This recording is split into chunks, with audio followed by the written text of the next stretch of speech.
एक बार की बात है, रहस्यों से घिरे एक शांत शहर में एथन नाम का एक युवक रहता था, 20 साल की उम्र में। उनमें एक अतृप्त जिज्ञासा थी जो उन्हें इंटरनेट के सबसे अंधेरे कोनों में ले गई। एथन को इल्यूमिनाटी के नाम से जाने जाने वाले एक मायावी समाज के अस्तित्व में दृढ़ता से विश्वास था, जिनके बारे में उनका मानना था कि वे उनके अस्तित्व से जुड़े हुए हैं।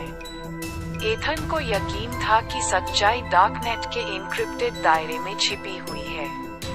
रात दर रात उन्होंने डिजिटल ट्रेल्स का अनुसरण करते हुए सावधानीपूर्वक जानकारी के टुकड़ों को एक साथ जोड़ा, जो उन्हें रहस्यमय वेबसाइटों, एन्क्रिप्टेड फोरम और गुप्त चैट रूम तक ले गए।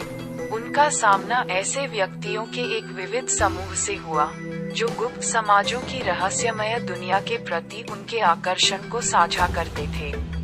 अपने ऑनलाइन साथियों के बीच उन्होंने समान विचारधारा वाले षड्यंत्र सिद्धांतकारों के एक घनिष्ठ समूह की खोज की।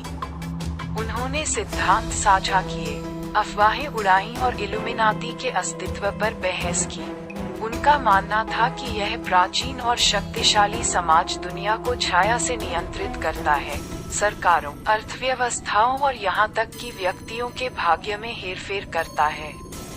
एथन सच्चाई को उजागर करने के लिए उत्सुक था, उनके छिपे हुए एजेंडे को उजागर करने के लिए बेताब था। जैसे जैसे एथन डार्क वेब में गहराई तक डूबता गया, वह वास्तविक दुनिया से अलग होता गया। उन्होंने अपने कंप्यूटर के सामने अनगिनत रातें बिताईं। उनका चेहरा उनकी स्क्रीन की नीली चमक से रोशन हो गया। उसके दोस्त और परिवार चिंतित हो गए। उन्होंने उससे अपने खतरनाक जुनून से दूर जाने का आग्रह किया, लेकिन एथन ने उनकी दलीलों को अनसुना कर दिया। एक दुर्भाग्यपूर्ण रात एथन की नजर डार्क वेब के एक छिपे हुए हिस्से पर पड़ी। यह एक पासवर्ड संरक्षित क्षेत्र था जो केवल उन लोगों के लिए सुलभ था जिनके पास एक अद्वितीय कोड था। उत्सुकतावश उसने चाबी को उजागर करने के लिए अथक खोज शुरू कर दी। घंटे दिनों में और दिन हफ्तों में बदल गए, लेकिन उनका निश्चय नहीं दिगा। आखिरकार हफ्तों के अथक प्रयास के बाद एथन इस जटिल पहेली को समझने में कामयाब रहा। उसने गुप्त क्षेत्र तक पहुंच प्राप्त कर ली, एक ऐसा स्थान जहां जिस सत्य की वह लंबे समय से तलाश कर रहा था वह आश्चर्यजनक रूप से करीब था। जैसे ही उसने इस गुप्त क्षेत्र के छिपे हुए स्थानों का पता लगाया, उसकी रगों में उत्साह दौड़ गया। हालांकि एथन जितना गहराई से इस रहस्यमय डिजिटल भूलभुलैया में गया, उतना ही उसे अपनी गलती की गंभीरता का एहसास हुआ। उसके जाने अनजाने उसकी अथक खोज पर किसी का ध्यान नहीं गया। इल्यूमिनाटी, यदि वे वास्तव में अस्तित्व में थे, तो छाया से उसे देख रहे थे, उसकी हर हरकत पर नजर रख रहे थे।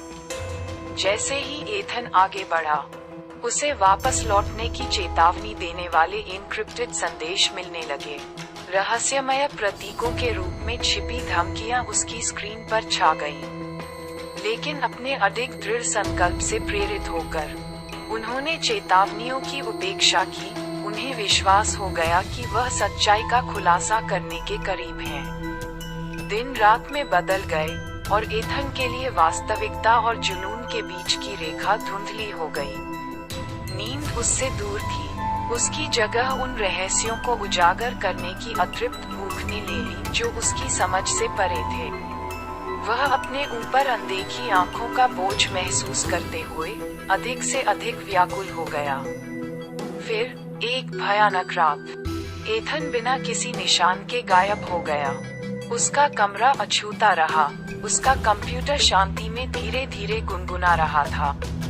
दोस्तों और परिवार ने बहुत खोजबीन की, लेकिन उन्हें केवल खंडित सुराग मिले जो इल्यूमिनाटी के प्रति उसके जुनून और डार्क वेब में उसके वंश का संकेत देते थे।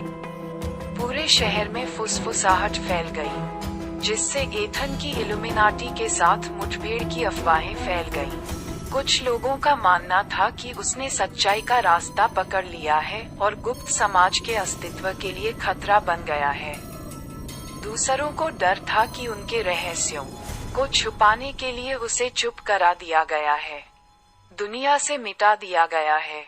साल बीत गए और एथन के लापता होने की यादें धुंधली हो गईं, स्थानीय लोक कथाओं के इतिहास में सिमट गईं।